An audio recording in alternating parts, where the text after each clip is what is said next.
Hey everyone, welcome to the No Zoo Lions podcast. My name is Ari and I'm joined with Chad, and this is episode 12. We are also live on our Instagram as well. So if you have a question via the Instagram and you want to throw it our way, hopefully I'll catch it. If not, ask a few times. Chad and I have some interesting things that we're going to talk about today. Well, it's going to be fun because I'm going to be down there with you and nine other instructors for the Lake Tahoe Invictus Camp event, which is going to happen July 21st to the 23rd in Lake Tahoe. And we did it last year and it was amazing. So this is going to be even better this year. So I can't wait for that. So I've got to just take a second and talk about that too. First off, the people that Invictus has lined up to bring in are incredible, top of the line. This year we're going to have a tournament there. That's going to be great to see. That's going to be a lot of fun. And the setting is so amazing there at Tahoe. I mean, Yeah. uh, my wife was going to let me go to camp, as you know, she came last year, and the other day she starts getting in my ear. I think I might go to Tahoe with you. Yeah. And yeah, Yeah. it's just a beautiful place and jiu-jitsu all day. Yeah. It's going to be And here's the other thing Ari did that I really love with that particular camp.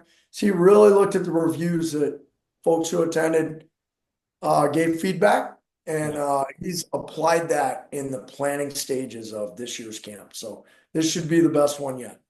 Yeah, it's going to be good. I'm actually going to grab the belt. So this is for the Invictus Invitational. So for those of you who aren't aware, we have an 8-man Invictus Invitational that's happening during the noon segment. So every day there'll be matches, and then the final day there'll be the final match. I'm going to grab the belt. So this is the inaugural belt that we're going to be giving out. So while Ari grabs that belt, guys, this is going to be a real fun part of the event. All of these guys are active police officers to compete for this belt. Many of them have extensive competition experience, and all of them have law enforcement experience. So it's just going to be a great event. I think there's going to be some announcing during it. It's going to be fun to watch. Yeah, and people have asked if we're going to be streaming for the Invictus, and I think we're going to be doing that as well. So this is the belt that we have. So it weighs about, I don't know, probably 8 pounds, 10 pounds. It's pretty heavy. So really looking forward to slapping this on someone for the event. So there it is. It's up for grabs at the Tahoe event. That And thing again, is so cool.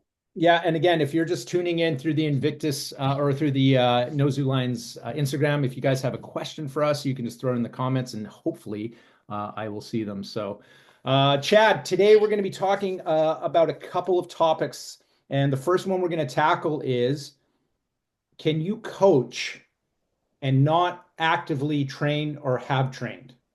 What do you think? No, no. And that even goes down to what we're coaching, right? Um, I'm sure there's an outlier, maybe. I don't know. But if we're talking about common practice or even I think you have to have trained and you have to have um trained consistently for a long time and gained mastery to be able to coach. What are your thoughts on that question just off the cuff? Uh, you know what? I think that the answer to that question changes as you get older. If you were to ask that question to 30-year-old me, I would say absolutely you have to be actively rolling every single day, multiple times, and things like that. So I think it changes as you as you get older, but you do have to have actively trained. You have to know what movement is like. It can't be theoretical. That's really what I'm saying. It has to have some practical application. So even at our age, or as you always remind me, you're almost 57, we're still actively rolling. And I think that's important. There may be a day that we can't, but even if it's not at the level which it used to be, you still need to apply and feel that pressure. One of the benefits that I've had of, because early in my career, when I caught the jujitsu bug, it's kind of like everybody else who falls in love with it. And I competed on an amateur level. I've never been a professional athlete. I've never gotten paid to compete. I've always had to pay, but I competed on the competition stages. that are fairly acceptable in traditional jiu-jitsu that everyone would recognize, right?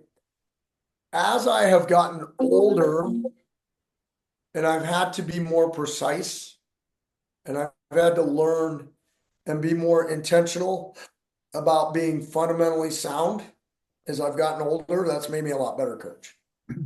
So by continuing to train, even after I stopped competing, my coaching actually jumped when I stopped competing.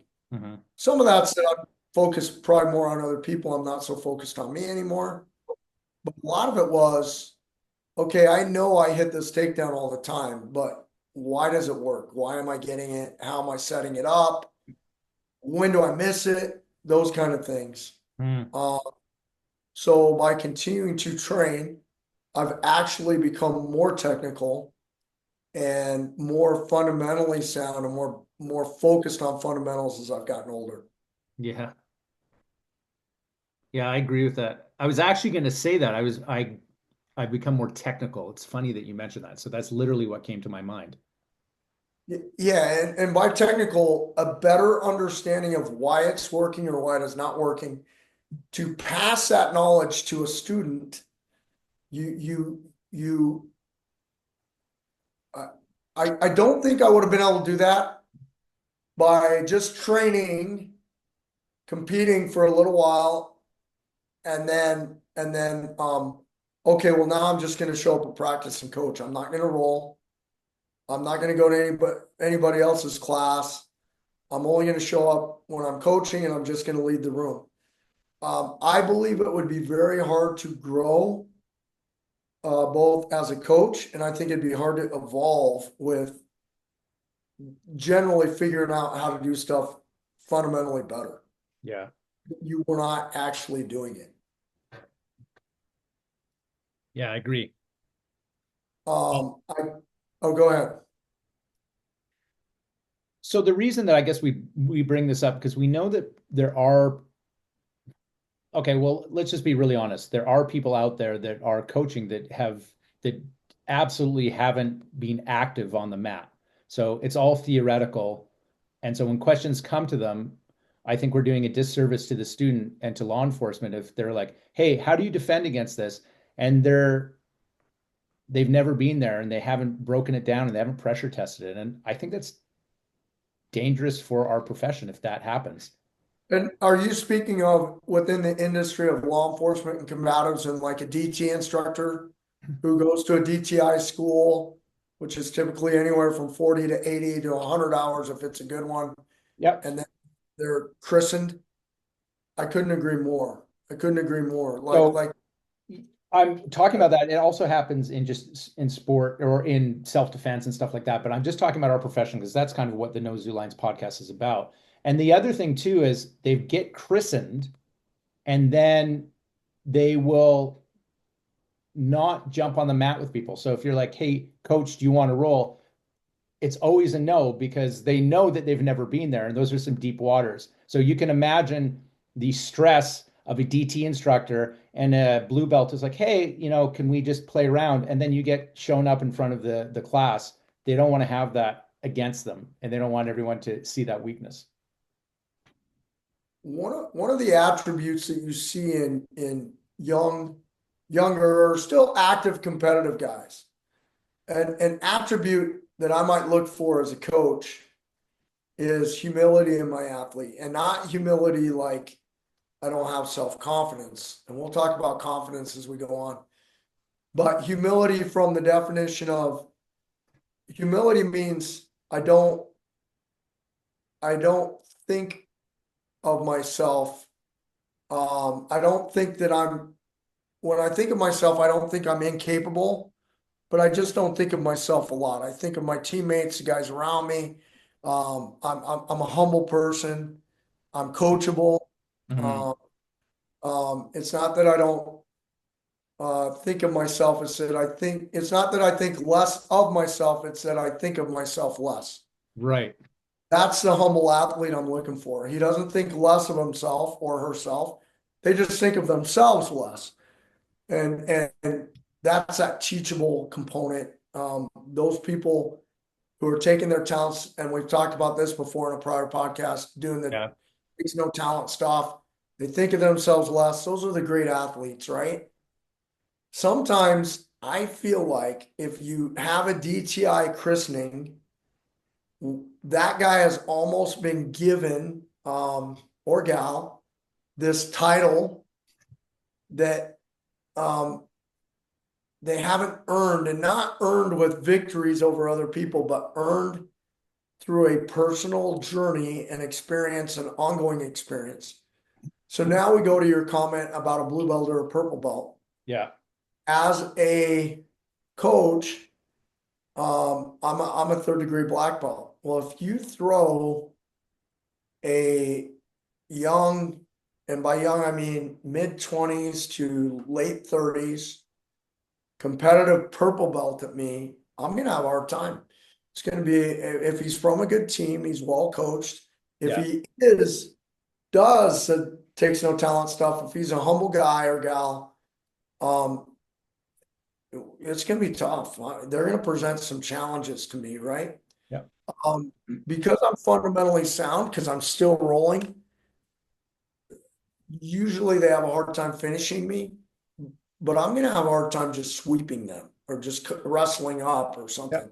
There's gonna be a bear, man. It's gonna be a grind, right? So if you can almost, if you don't train while you coach, you can almost get this inflated sense of what you know or don't know. Yeah. And and to your point, because you're not working it out, everything is, you just have to listen to me. When I tell you this, you just have to listen to me. And it's almost an affront if a student questions, and not crap, not in a crappy way, but says, hey, legitimately, like, how would this work if this happened?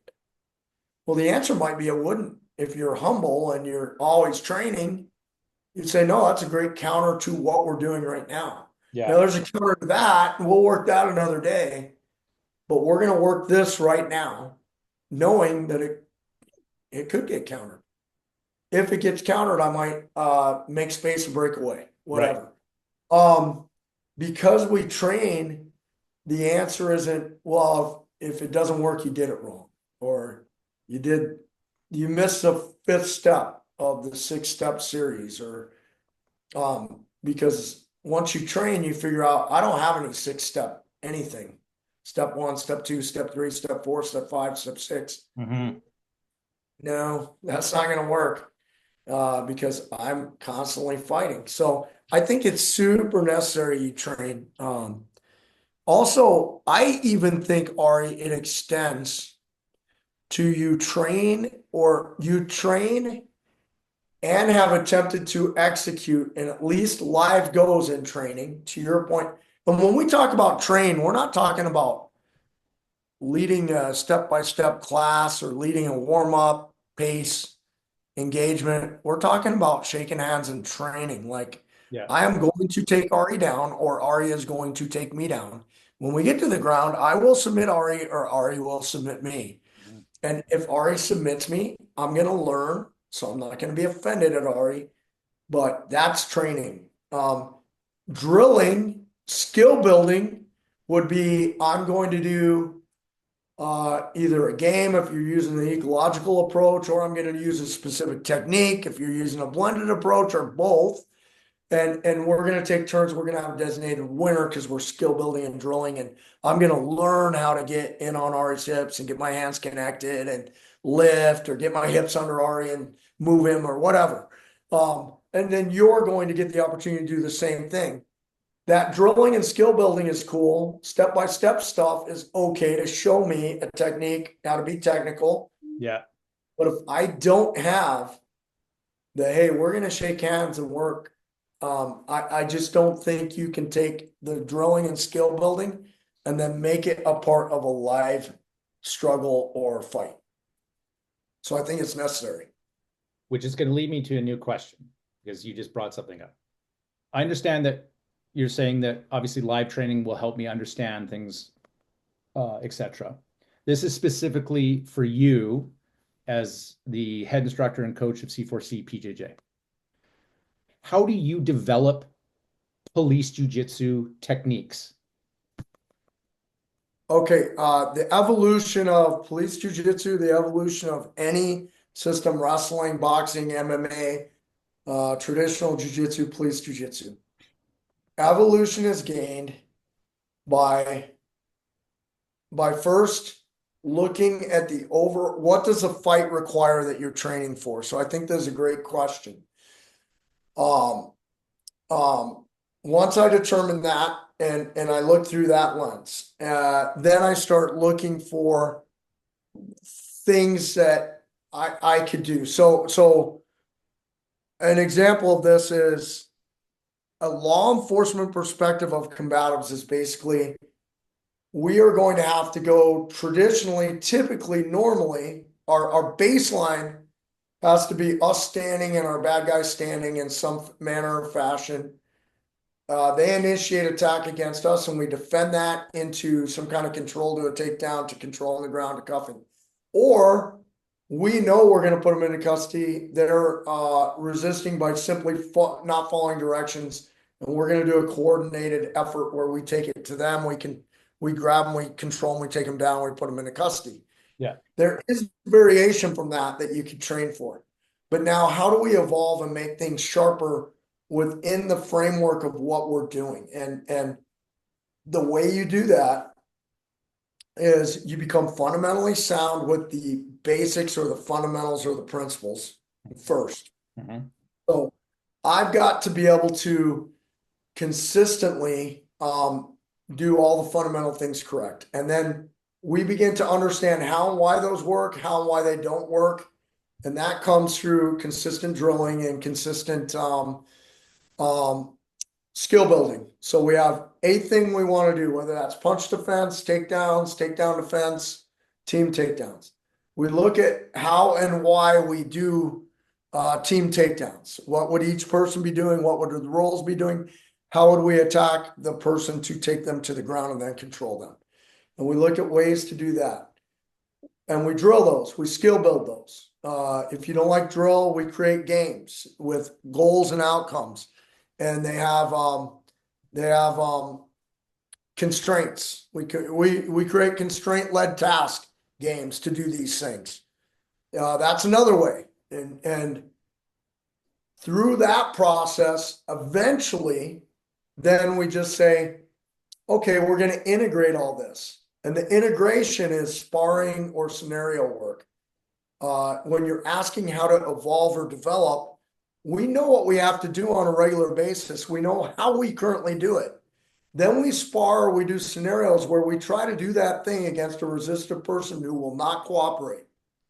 And we see what things evolve out of that. And we see what evolves when I'm with a bigger guy, with a smaller guy, with a more athletic guy, with a guy with training. What are the reactions of a guy with no training? And we have to mimic those. Where do we learn those? We're talking about police stuff right now. Right. We learn those by actual in the lab, in the training center, at your training center versus in the street. Is there a correlation? Are we meshing? Or are there huge differences between what we're training in the academy and what's going on calls? If that's the case, your program is really screwed up. I want what's going on in the academy to be at least a version of that, even if it's a sloppier version, to be occurring in the street.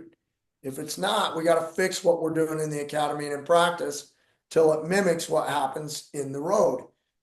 Once we start combining those things, we continue to build skills, and then we continue to debrief both training and events, live events. And through that process of identifying something to work on, skill building, scenarios or sparring, and debrief, we create evolutions within our curriculum and within our ability to do things we create. And when we evolve whatever we're doing, and this is, since it's our podcast, I'm going to say what's important to me. And I will acknowledge someone else could have something that's important to them that could still be viable. Okay. But when Chad looks for an evolution in a training curriculum, and there's also why you have to continue to train, If you're going to coach or instruct, you will never evolve as an instructor if you're not training. I don't believe, because I don't know how you would. You could copy someone else, but if you're still not doing it, it's counterfeit. It shows up as a cheap counterfeit. You have to put your own work in. So the way that I believe you should evolve your program is continually look for, is this evolution, this next thing we want to do, is it less complicated or similar to what we were already doing? Is it fundamentally sound? Does it violate any of the principles we already know work by hard long time work over a consistent amount of time? Even if it looks cool, if it violates principles, it's not reliable. If it's not fundamental, it's not reliable. Any curriculum's evolution or greatness, greatness is when you do common things uncommonly well. That's when you're great. I do common stuff uncommonly well. You know that I'm going to dig an underhook and you can't stop me anyway. I'm gonna get an underhook. If you clamp your elbow down, I'm going to bump you so your elbow comes away from your body, and I'm going to get my underhook. I'm going to let you try to get an underhook and then swim mine. I know I'm going to get an underhook, and you know I'm going to get an underhook, but I do it so well. It's just an underhook's a common thing, but you can't stop me. That's where I want to build towards, is that I'm doing common things uncommonly well. Then the evolution will happen within that growth within you. And that's how you start adding stuff and you start becoming unusual. Mhm. So once again, I don't know a way to do that other than to train. You have to train. Evolution as we get older, Ari, my game is way different. Yeah. My game is almost unrecognizable from when I was in my 30s. In the techniques I'm using, but not in what I'm trying to do. I'm actually better at what I was trying to do in my 30s. Right. I'm better at consistently getting inside position. I'm better at not letting you control my elbows or my knee line. I'm better. I'm better at all the crap that would have made me win on the podium when I was competing. I'm better at it now by far, but I'm physically diminished. And so, Yeah. you know, it those days were good days. But this brings me to this point. I do not believe you have to be a high-end competitor or champion to coach well. And we've seen that throughout all sports. Can champions be good coaches? They can. Are they usually? Not so much. My theory is that we have to be even more fundamentally sound than the greatest most gifted ones. For me to even compete with the guy on that level, I can't get by on I'm gonna just bully this guy in the bottom position. I better be functionally, fundamentally sound, or I'm not going to get an inch on this guy and he's going to smash me because I'm not physically gifted. So it's somewhere in between, but you can't be a guy or a gal who's totally out of shape, who never trains, who doesn't show any interest, and be a high-end coach. You're going to really struggle, you know? Do you have an example of a move that you used to teach 10 years ago that has evolved because you saw either a better version or you figured out a better version? Can you think of something that sticks in your mind? It's like I used to teach it that way and I can't believe I did, and now I have a way better way of teaching it. Is there a move you can think of? Yeah, several hip escapes, back defense when someone has hooks, body locks, and how do I finish those? Um, um, in the past, lifts, a lot of lifts and stuff. You don't need to lift anybody. And uh, arm bars when I first started versus what we evolved to, Yeah. way different. Yeah. Um, it, I don't. Everything is relatable. Like it's an interesting question. As I sit here and think, Hmm. I've changed details on almost all of it. Yeah. Almost all of it. Yeah. Um, but I wasn't wrong when I started. I taught today at Extreme Couture MMA. Hmm. Um, I teach a fight functional jiu-jitsu class to civilians. Cops will come too, military guys, but we get civilians in the room too. And I told people today we were working on something, and I said, listen, and they kept saying to me, and we had a visitor, we often have visitors, and he's like, man, I can't believe my coach hasn't shown me this. And it was simply don't let people get an underhook on you from the back. Like keep your elbows to you, make them reach around your arms. Do not give up a seatbelt. You're not safe.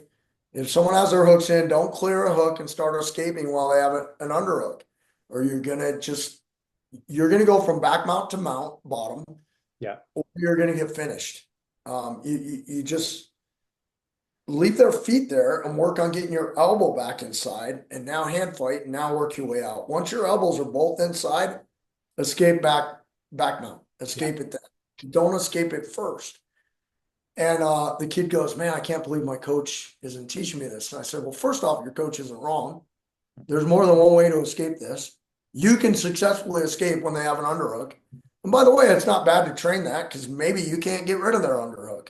And you got to escape. So first off, there's nothing wrong with your coach. This is just another way to do it. And I think a better way, I feel like, and this is the way I teach it all the time. If I can get both my elbows inside, that's some money. That's what I'm doing. Period, hard stop. And if there's nothing else driving me to escape this position right now, I'll stay here and do this first, then I'll escape. But I said I taught it the same way your coach does for years. And those ways can work too. Um, so we got into this really good discussion on evolution of back escapes and why do I teach it the way I do? But Hmm. it all comes down to kind of what we're talking about now. The evolution is if I'll do it by winning the back, I have someone who has my back. If I can win that exchange first on the upper body, so now all they have is some inside hooks with their feet, but they don't have any other inside control. The beauty of back with hooks is I have upper body controls and lower body controls. If I can eliminate the upper body controls prior to trying to escape the lower body controls, my my percent of not going from one bad position to another one goes way up, Yeah. and my percent of not getting submitted goes way up. If I'll just do that, so that's an evolution that I found by continuing to train and and realizing like when I was younger, I would just explode out and really turn in and are we in the gi or are we in no gi? Can they get grips? Can they not get grips? Those things are all relevant, right? And I used to rely on just being explosive or strong or just turning and muscling my way out. They would go to mount, I'd push up on the leg, just all those things. But to the point of our whole discussion, as I've gotten older, it becomes harder to do those things. So now how can I do this more fundamentally sound? So Hmm. my evolution was not to become more complicated. It actually was to become more simple minded. Stop trying to escape the position with an escape and just get your elbow back inside. Now that my elbows are inside, now I'm going to hit the escapes that work if he has my elbow or if he doesn't. And so it just adds to my game. And I don't think you figure that out if you're not training. So it's interesting you say that when that student asks you that question, because it's like, why didn't my coach show me this? So this leads me actually to the next question, which is how do we continue to learn and where are we getting our sources from? Oh So man, go ahead. this is what I'm going to say about it. And I see it after you coach for a long time, you're able to watch another black belt who's teaching. Either they are in the middle of their teaching, they're adding something or they're changing something. A lot of them, and I see this a lot of seminars I go to, I literally will watch. I'll use you as an example. You'll be like, hey guys, this is how we're going to be escaping, blah, blah, blah. And then you go, I like what Jerry was doing. I really like that. And we're actually just modify it by doing this. And so our sources, in my opinion, many of our peers and fellow instructors because we don't have the opportunity to train everywhere all the time. So it's such a great pool of people when they get together. So when we do Tahoe this year, I literally am always picking little pieces, go, oh, I thought I knew how to do a back escape. And then you show win the elbow line, win the elbow line. And I'm like, oh wow. Like, and that changed how I taught my back escape. So it's the same thing. So where are our sources? And how do we continue to learn as coaches? So I've kind of started it. So go ahead. So that can depend on what you're teaching, and you could have multiple sources. And the reason I say that is we've kind of been talking about is it important for me to train if I'm a coach? And our both of our opinion is yes. You should be training if you're going to coach or instruct. So then where should be my sources of growth or evolution? I have them in two categories. One category is a general category. If I can find a really good striking source, and now they say don't just watch the internet and learn. It depends on what you're looking for. Like I will watch the internet and I will watch fights. And what I'm trying to learn is, can I find a guy who is doing something with less steps than me, that's more fundamentally sound, that's more easy to replicate? That's the kind of stuff I'm trying to grab and scoop up. If I see a guy who is like inverting, turning, swimming under, he's getting very specific pressure from a certain kind of guard pass. It's very traditional sporty jujitsu. If that was my jam, if I was coaching guys to go do IBJJF, I'd be taking notes on that guy. But I don't take notes on that guy. Mm-hmm. And it's not that he has nothing to teach me. I might see something that is fundamental and easy that he's doing from a different position, and I'll adopt and take that in. But where do I learn from? All over, man. BJJ Fanatics, by the way, I'll give them a shameless plug. They've got some great instructors that I use. That is a personal resource of mine. So doing my own homework. I also learn from watching really, really good guys that are known for being fundamentally sound. I'll watch them and I'll study them. And then the third way, and probably the most common, most important way, is a network of other coaches who are coaching in the same things I'm coaching in. When I was coaching MMA, although I can learn a lot from an IBJJF gi jiu-jitsu champion, I can learn general things. They weren't my primary source of information or growth for my athletes.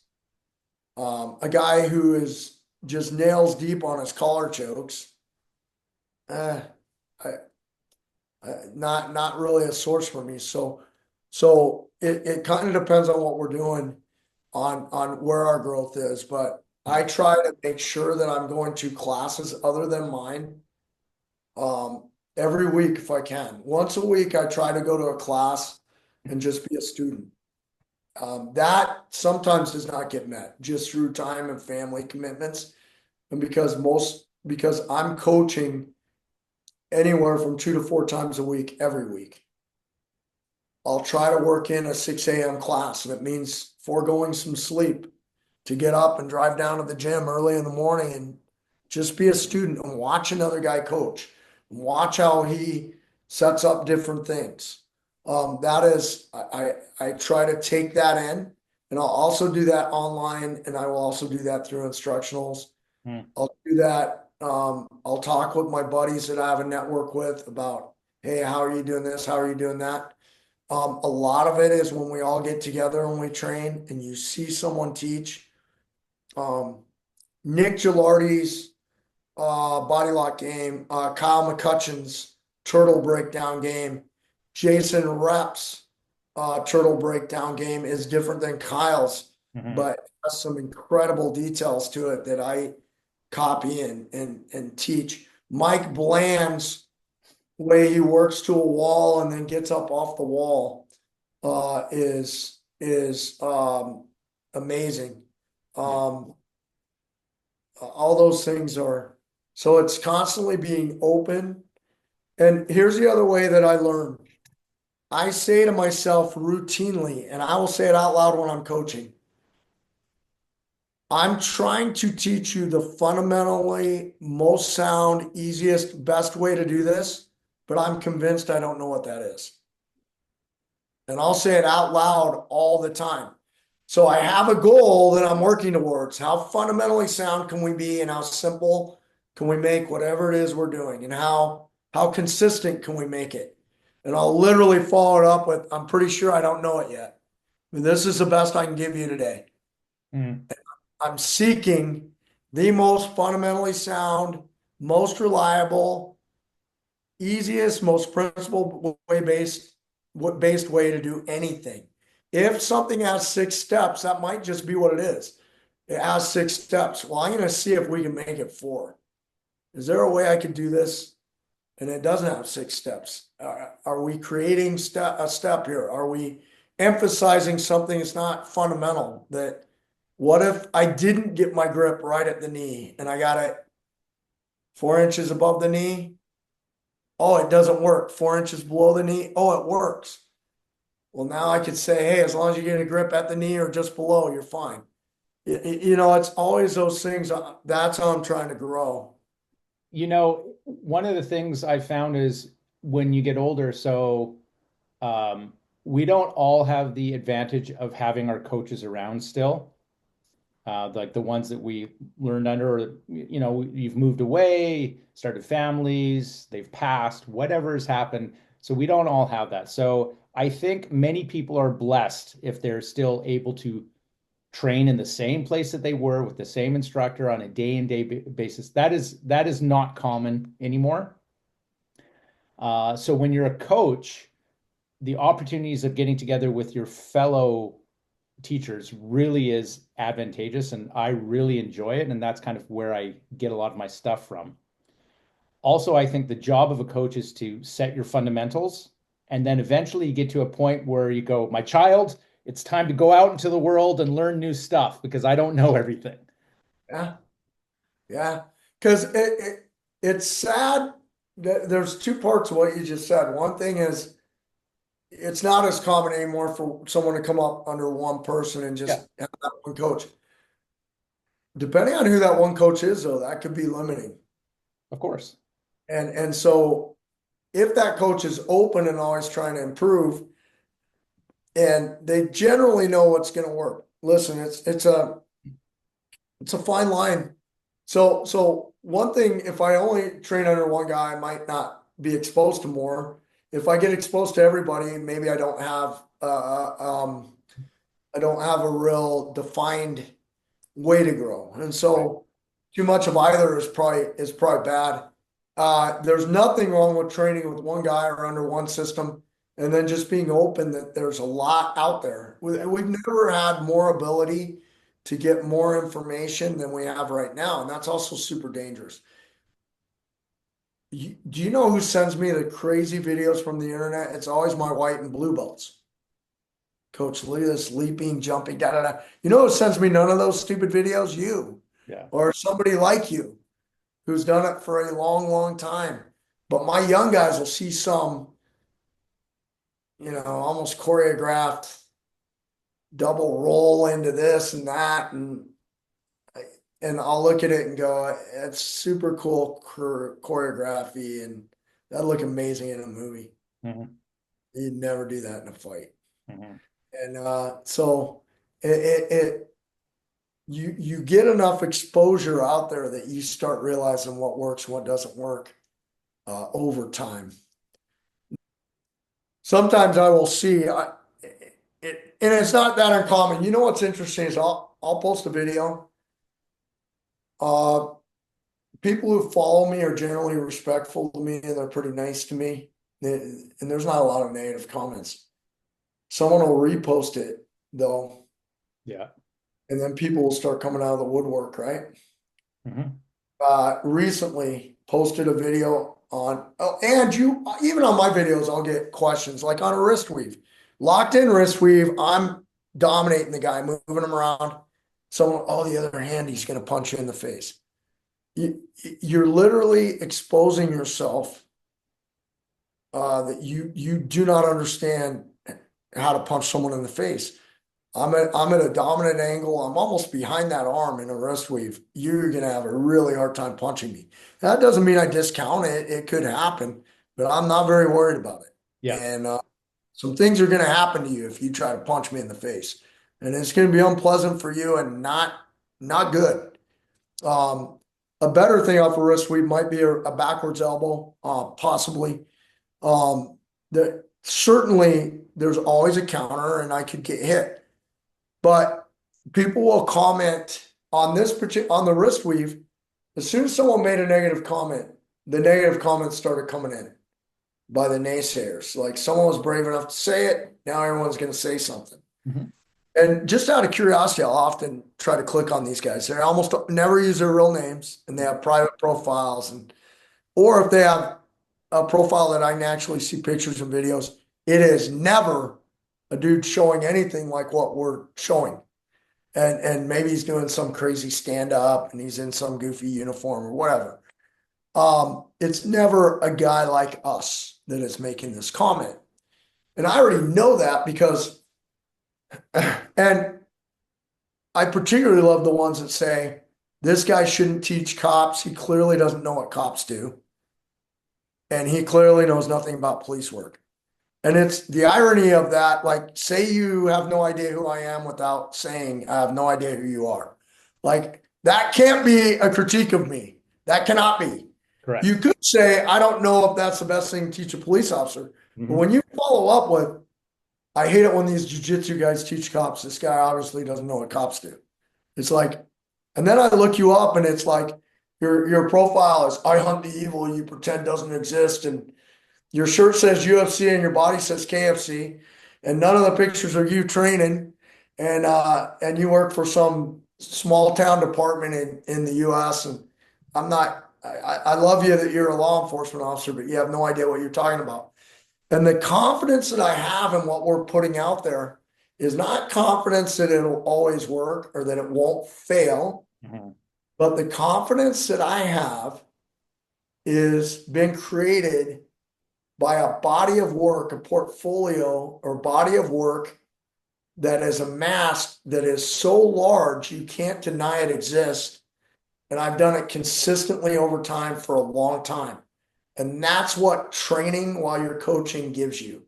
The confidence I have in what we're doing is based on hundreds of hours of resistive training. Like so many, I can't even count the hours now. Yeah. How many times I've tried to get an underhook. I don't even know. Uh, how many times have I eaten in the last since 1998? I've probably outdone that because I'm eating maybe 3 times a day, maybe twice a day, a real meal, maybe a snack.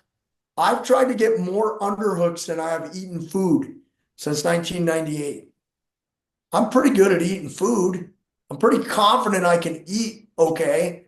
Yeah. So the confidence when you coach and train is a confidence that's born of a if these guys can say, I would prefer to do X. I don't like that because of this counter. That's never what they say. Or, coach, have you ever thought about doing this? And that would make that cleaner.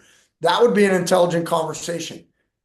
When you start to comment about someone who is a cop, who's trained the whole time, who then has coached professionally, and then is still a cop and in a super busy city where we put our hands on people, and now has coached throughout North America, the amount of sheer volume that we have within our network, and then it's not me, it's 30 of me throughout our network, and we're all working to get better. That is real confidence. That is not confidence from a Punisher t-shirt or, and so normally I just let it slide. This one guy said, this guy clearly doesn't know how to use jiu-jitsu to train cops. He doesn't know what cops do, and he should go do GST and to find out what cops should be doing. I should go talk to a guy who's never arrested anybody. And once again, we've talked about different groups. I think the best guys in the industry train they train consistently every single week themselves. Yeah. They coach consistently every single week themselves, and they are actual police officers. If you have those three criteria for a law enforcement system, you are way different than anybody else on the planet. If you just train jujitsu and jujitsu and you just teach jujitsu, you're not even close when we start applying cop stuff. You're not even in the same stratosphere for confidence, because our confidence is built off decades of, of actual work. It's undeniable. You could say, I prefer to do this instead of that. Or Yeah. for me, I have a real size difference because I only weigh 135 pounds. So I really don't like to do this. You know, I'm a 5'4", 130-pound female. Underhook snap downs don't work for me. On Mm. the typical guy that's intelligent. Like, I'm cool with that. But this goes back to our original thought. Should I train if I'm going to teach? You can't have true confidence in what you're training or what you're teaching if you're not also training. And I'll even go a step further. You have to at least, the best guys for the development of the curriculum are applying it in the field. That is not to say that civilians cannot effectively teach and can't effectively teach combatives. We have civilian coaches who are worth their weight in gold, Yeah. but they contribute to our curriculum for sure, 1000%, and they're valuable members. I got better as a cop by going to civilians and then taking the stuff they were teaching me and applying it at work. But the people who lead us in police jujitsu should be people who actually train, who coach, and who apply it.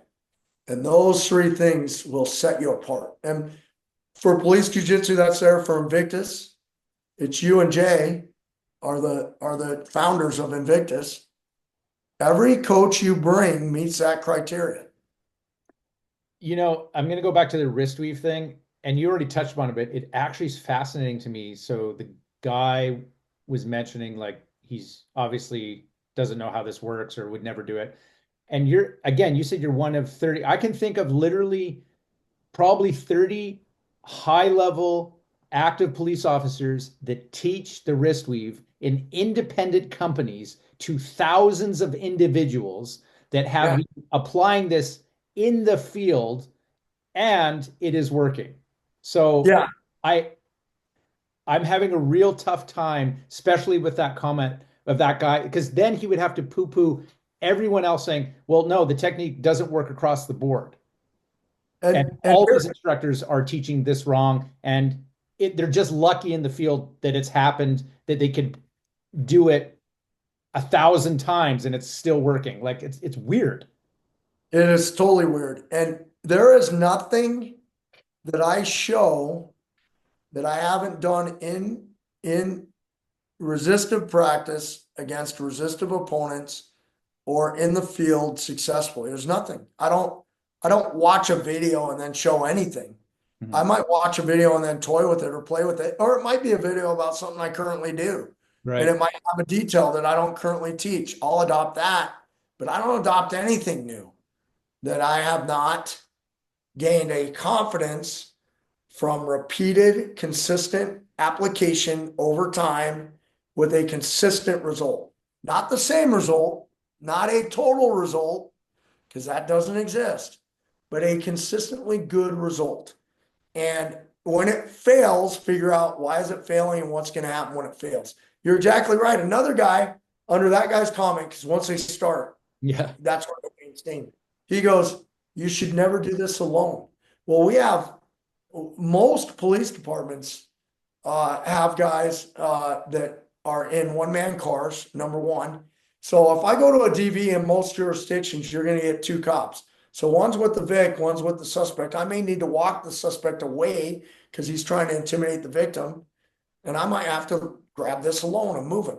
I might work for the Canadian Mounties and I might be in a jurisdiction in Canada where I don't have cover. So what do? I just never touch anyone. It is important to say, when I do this alone without the other arm controlled, what are the things that could happen? Striking, weapon acquisition, all those things. I can't forget he has another arm on the other side, but to say, because he has an arm on the other side, I can't do it. Well, crap, I would never touch anybody. They've all got two arms for the most part. I'd go on a call and identify the bad guy and go, that guy's got two arms. I'm not going to be able to touch him unless Ari touches him at the same time I touch him. And it's just ridiculous. And it's always said by guys who are not training. You're not training. And you probably don't work in a jurisdiction that you're really putting your hands on people because you'd get exposed. It's very easy to sit behind a keyboard and what if someone to death with questions. And I would say that we are in the job of mitigating risk. That's what we're doing. Nothing is 100%. That's an obvious statement. But if I can protect myself, get a wrist weave, be behind a person, and they attempt to punch and it's just a little knock, that's a win. I'm mitigating the risk, and then I can bring them down. It's crazy to me when these people, it's like, well, what if, Chad, and this happens, I think you said it best. They're literally showing themselves who they are by making that comment. So there was a period of time where I would just show how to, right?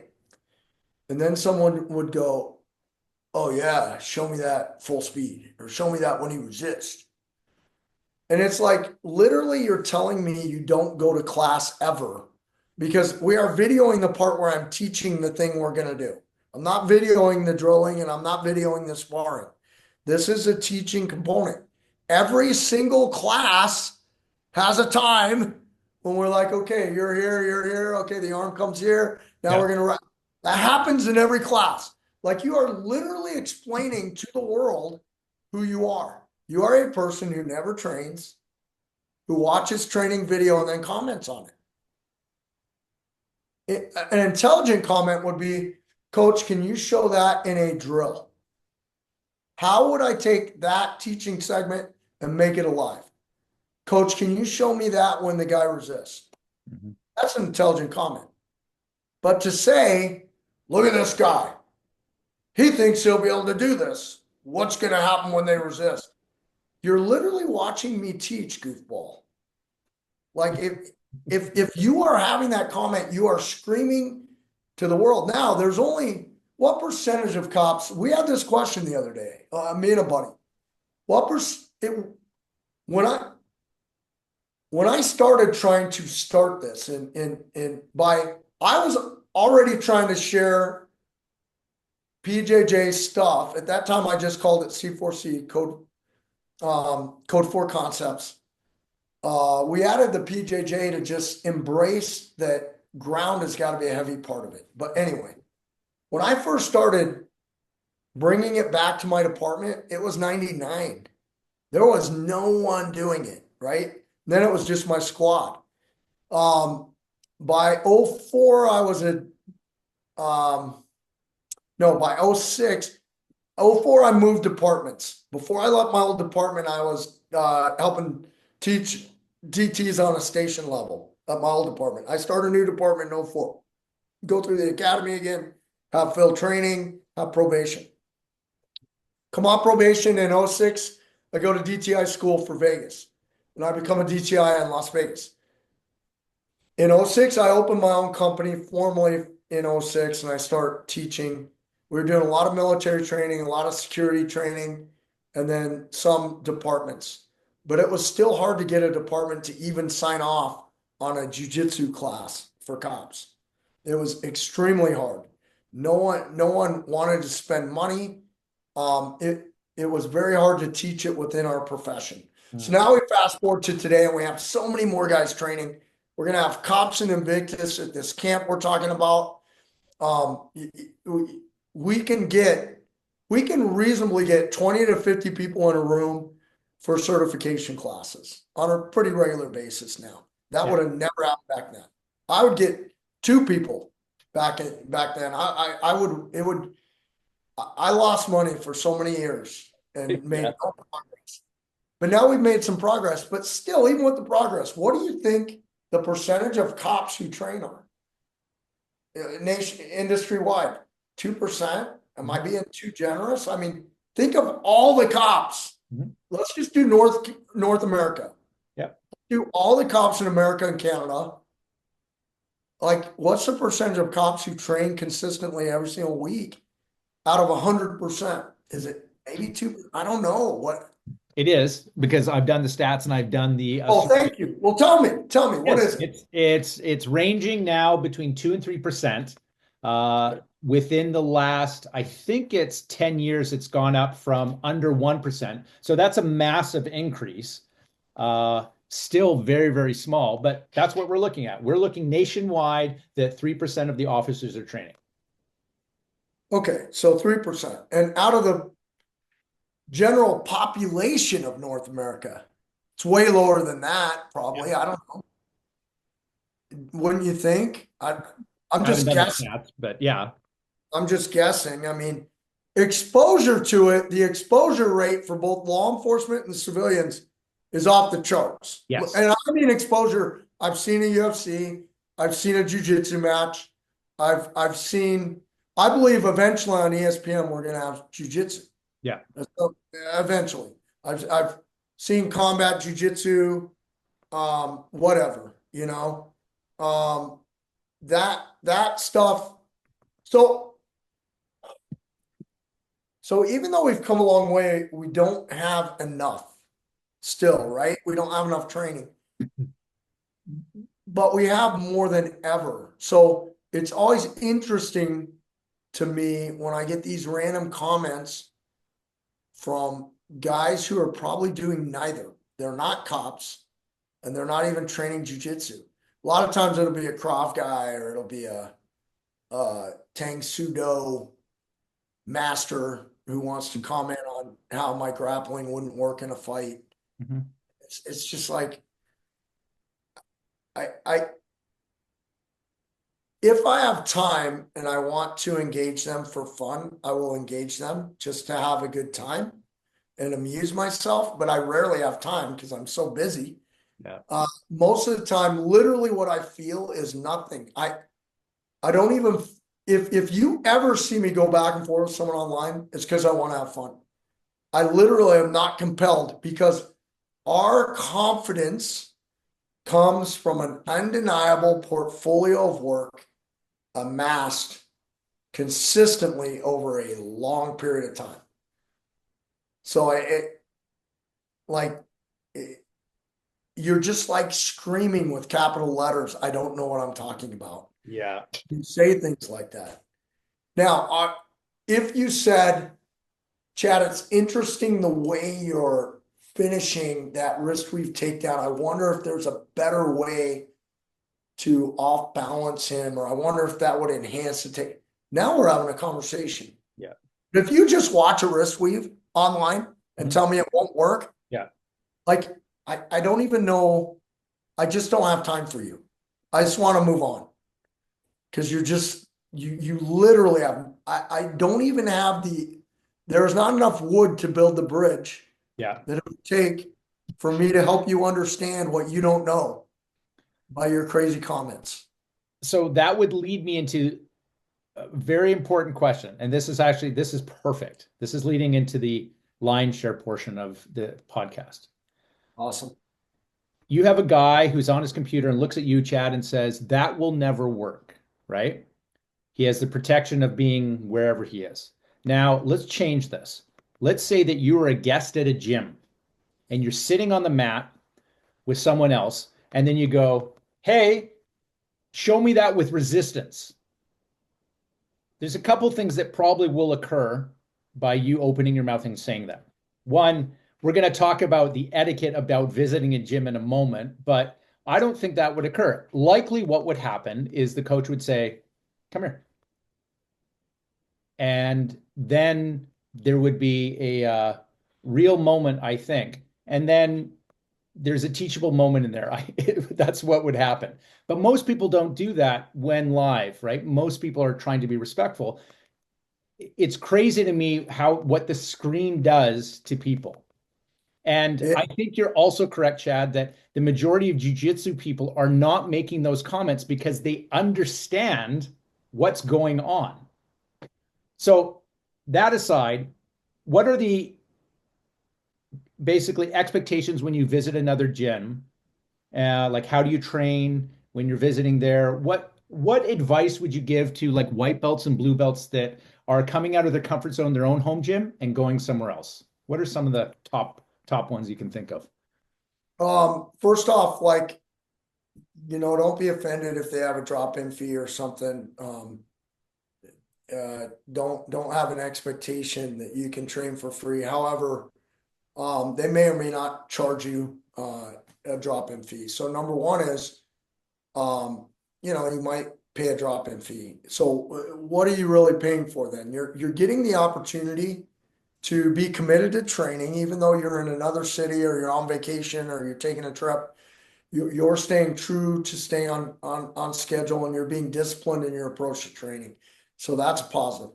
The second thing is, so why go? I'm going to get exposed to someone other than my coach, and it may be a different point of view on a position and stuff. Doesn't mean your coach is wrong, doesn't mean your coach can't coach. Your coach's stuff might be more sound than what this guy is teaching wherever you're visiting. So going with an open mind. Oftentimes um, gyms will reflect the attitude and general game of the people at the top. And depending on how big the gym is, you might be bottom heavy, a lot of blues, whites, purples, maybe a few browns, and very few black belts. Other gyms might be black belt heavy. If you come to Couture, Mhm. we we have black belts who don't get to teach. So the nice thing about visiting a gym like Couture's is you are going to see different coaches with different emphasis, different games, different things like that. So you're going to have a lot. Open up your mind on how you're going to learn. Etiquette. Um, Introduce yourself to the coach. Tell them you're a visitor. Tell them you're visiting. Tell them where you're from. Tell them who you train with. Um, One of the things that might help that process even more is if you know where you're going, you can even ask your coach if they know anybody in that city or location, and you can check on that. Once you introduce yourself to the coach, when you first start rolling, play a defensive game at first until you feel what we're doing. Don't be very well. You can do whatever you want. I'd be very, very cautious of coming into a gym where you don't know anybody and you think you're going to ragdoll people or put it on them when no one knows you. I would enter into my exchanges by saying, for a round or two, I'm going to defend a lot, and I'm just going to get a feel for what pace we're going and what we're doing, especially if it's like an open mat, right? Um, if it's not, Can I ask you a question about that? go ahead. Is a mat enforcer a real thing in jiu-jitsu? Oh yeah, oh yeah, and it's And worse than and MMA what gym. is it? What's a mat enforcer? Worse than an MMA gym. So if you do come in and you start going nuts, you're going to get matched up, or that person knows who they are. They're going to watch you ragdoll a female on their team, and he's going to go with you next. And then you're going to have a real go, and he's going to Donkey Kong you. He's going to do it repeatedly, and for sure they're real things. And they're probably going to have a hierarchy of these guys. And if you come to my class and you're an a-hole, meaning you're an a-hole by not knowing anyone and going full speed. You're an a-hole by not knowing anyone and doing things like I tuck my chin and you decide to put your hand deep in my mouth or put your fist in my throat. Um, you're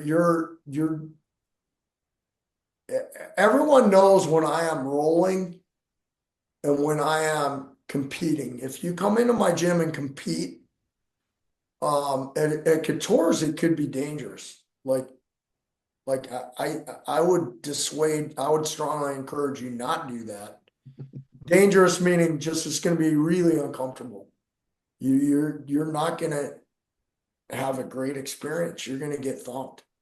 And that mat enforcer is going to be guys that the coach is either going to match you with, or they're going to see it happening and they're going to assume that role. At my gym, I would have to call them off. I would have to intervene. One time, my son was going with one of our AMI competitive guys Yeah. who's not going to have any consequence. He never made the pros. And my son was in class and he was 15. He was going with a man in his early 20s who was from South America, from another culture. Mhm. And he was on the AMI team, and we were not having AMI practice. He was in civilian class, and he is brutalizing my son and making him tap and making him yell tap with stuff he was doing to him. And my mat enforcers were rolling with other people, and they tried to intervene in the middle of the round, which I've never seen them do because it was my son. I was sitting on the wall watching, and one of my guys goes, "Hey, don't do that." Then he tapped my kid again, really aggressively. And he says to his guy, "Hey, I'm going to go with that kid. You go with coach's son." And I go, "No, no, go back." Because my son's not quitting. He's not crying yet, but he's getting thumped by this dude. And this goes to your question. Um, the round ends. I have two guys jump up and running for this guy. "I'm going to go with you next." And I go, "No, no, you're not. I need you to watch the room. I'm now going to roll." And I rolled with this guy, and my guys saw a side of me that they've really never seen, where this guy was scream tapping a lot from some, and I was very physical. And at one point during that round, about 2 minutes in, I'm on top and I'm mounted and I got grapevines in and I'm heavy and I got his arms wrapped way up and I'm trach choking him.